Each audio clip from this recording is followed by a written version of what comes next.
In this video, we'll discuss the idea of speciation and the ways that speciation occurs in a population. But to start off, we just need to begin with defining this term. The way that we define speciation is the change in one group of organisms that turn it into a new group of organisms where it can no longer reproduce with the original population. So our basic definition of a species are individuals that can reproduce and form fertile offspring. So we talked in some previous videos under like mechanisms of evolution about hybrids, things like ligers and mules, that even though they're a living organism, they're not technically their own independent species because they cannot reproduce and make more individuals of that same group. So the idea of speciation is having one of these groups of organisms change over time into a new group that can no longer interbreed with the first one. Generally, for this to happen, the populations have to be separated somehow. The most common way for this to take place is for them to be physically separated. We refer to this one as allopatric speciation, where they're physically separated by some kind of a barrier. The other one is referred to as sympatric speciation, and we'll talk about both of these in detail with some examples in a minute. But sympatric speciation, there is no physical barrier between the organisms that are diverging. There's usually just some kind of difference within the environment that separates those organisms. So we'll take a minute to talk about each of these two types of speciation, and then we'll discuss like the rate at which this actually happens. So the first one for us to talk about is allopatric speciation. Keep in mind, as I mentioned before, there has to be some kind of a physical barrier in order for this to happen. So this could be something like a mountain range that's separating two groups of a population, something like a wide river that they couldn't cross. A simple example that we'll look at in a minute is the Grand Canyon. Something else that we talked about a little bit during the activities in class is just the whole island idea. So you worked with those pollen peeper activity in class on the simulation on the computer, where you had that original species that was living on the mainland. After a hurricane, some of them got blown out to other islands where they began to reproduce, and over a few million years their population changed, where they no longer resembled the individuals from the mainland. At least on some of the islands it changed that much. So that would be a great example of allopatric speciation. It separates them enough physically where they're no longer interbreeding. The example that your textbook gets into has to do with two groups of squirrels that live on opposite sides of the Grand Canyon. So the Abert squirrel lives on one side, and the Calabab squirrel lives on the other. Kabab squirrel lives on the other. And what we're seeing with these two groups is the Grand Canyon is too big of a void for them to cross, so these two groups never interbreed. Even though they have the same ancestral species, they're starting to diverge more and more. You can see their coloration is very different, and even the size of these two organisms is becoming very different. So we're seeing these physical changes because they are separated over a wide area. The Grand Canyon is not a space that these guys can traverse in order to populate back and forth and share genes. So since they're genetically isolated, the populations have been changing over time. Sympatric speciation is the same idea of the species changing. The thing that makes this tricky and a little bit harder to think about is there's no physical barrier in between the species we're talking about. So they still live closely with one another, but they're diverging based on some other factor in the environment. This is actually really common for insects, and one example that comes from your book has to do with flies that lay the eggs that grow into like the maggots, like the young flies, on a specific type of fruit.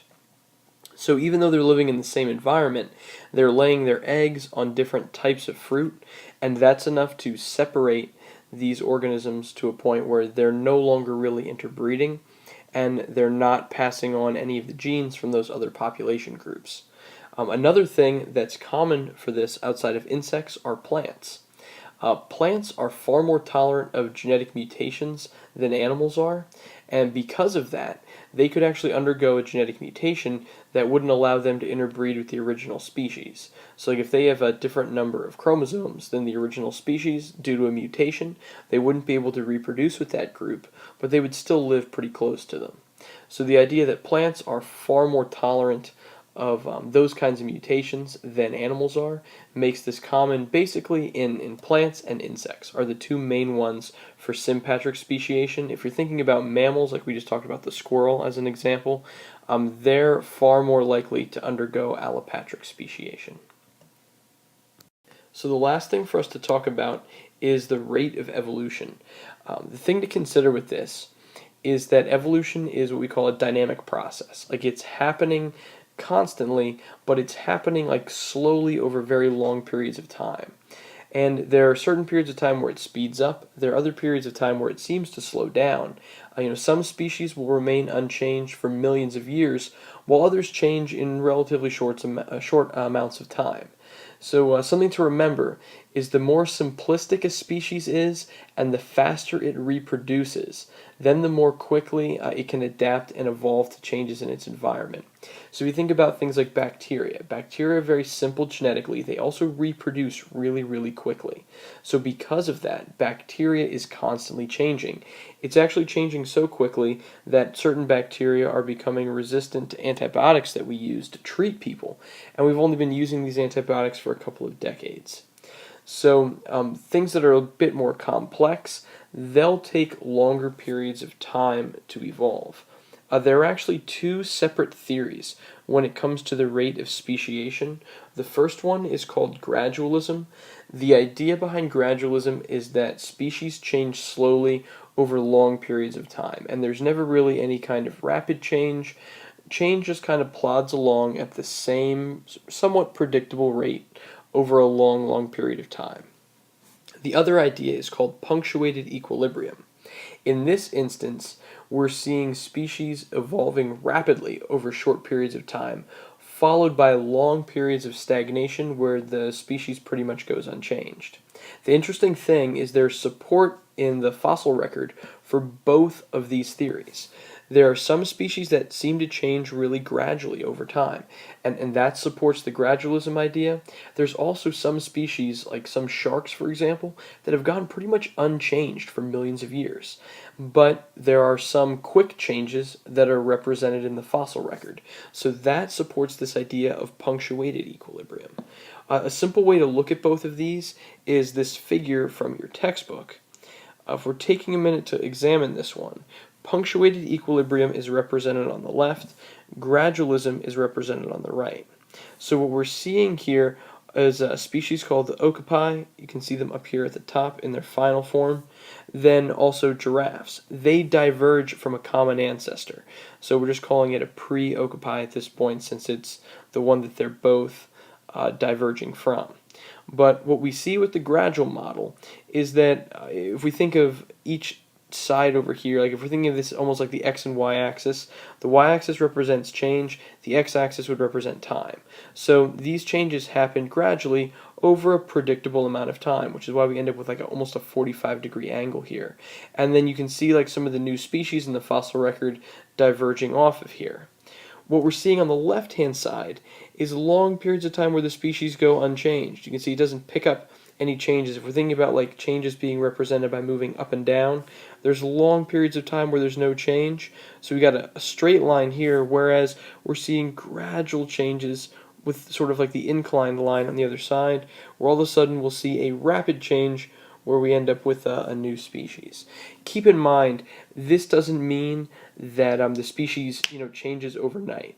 What this is trying to represent is evolutionary time. So even though there's a jump here, the specific changes that go into this species would probably take thousands of years. But they're saying that it would go hundreds of thousands or even millions of years being unchanged, and then change in a relatively short period of time. One of the biggest misconceptions people have is what we mean by short periods of time in evolution. We're not talking about this species changing in a few years or even a few decades. It would still take thousands of years, but over the course of an evolutionary time scale, where we're looking at things in terms of millions and billions of years. In this case, those changes happening in 1,000 years or 2,000 years is a relatively short period of time.